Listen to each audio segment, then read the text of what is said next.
नमो वाचे या चोदिता या चानुदिता तस्यै वाचे नमो नमो वाचे नमो वाचस्पतये नमर्षिभ्यो मन्त्रकृद्भ्यो मन्त्रपतिभ्यो मां ऋषयो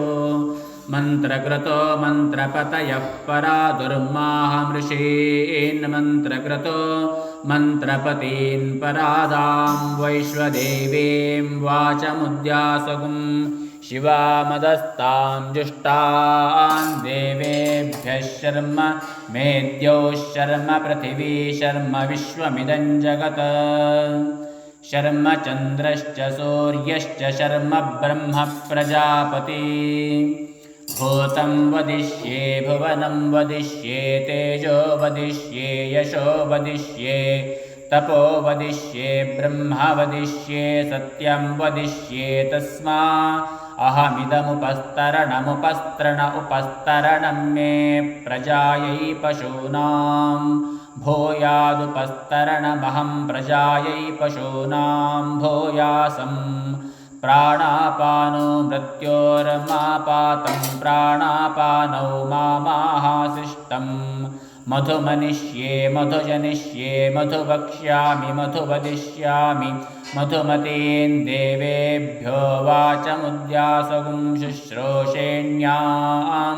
मनुष्येभ्यस्तं मा देवा अवन्तु भोगादि पितरो न मदन्तु।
ईशाने महाशिव महाप्रिये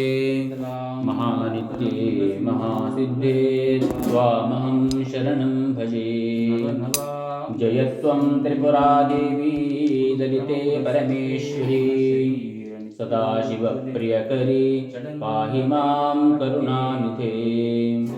जगन्माये जगस्तुत्ये गौरीं त्वामहमाश्रये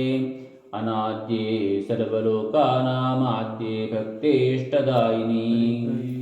गिरिराजस्य तनये नमस्त्रिपुरसुन्दरी जयादिदेवदेवेशी ब्रह्ममातर्महेश्वरी विष्णुमातः अनाद्यन्ते परमातः सुरेश्वरी ब्राह्म्यादिमातृसंस्तुत्ये सलोकत्रयवशङ्करी सर्वसम्पत्प्रदे नित्यं त्वामहं कलये सदा नित्यानन्दे निराहारे चिद्रूपिणि शिवप्रिये अणिमाद्यगुणाधारे त्वामम्ब कलयाम्यहं ब्राह्म्यादिमातृसंयुक्ते सर्वावरणसंयुते ज्योतिर्मयमहारूपे पाहि मां त्रिपुरे सदा लक्ष्मीवाण्यादिसम्पूज्ये ब्रह्मविष्णुशिवप्रिये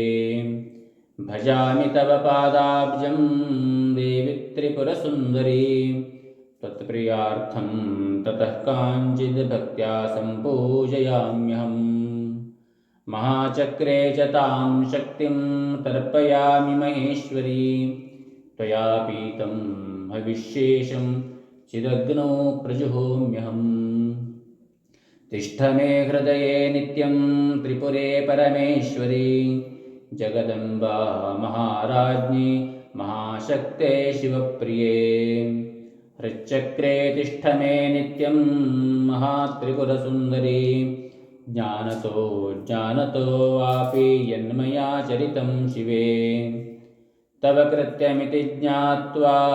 क्षमस्व परमेश्वरी द्रव्यहीनं क्रियाहीनं मन्त्रहीनं च यद्भवेत् तत्सर्वं कृपया देवी क्षमस्व परमेश्वरी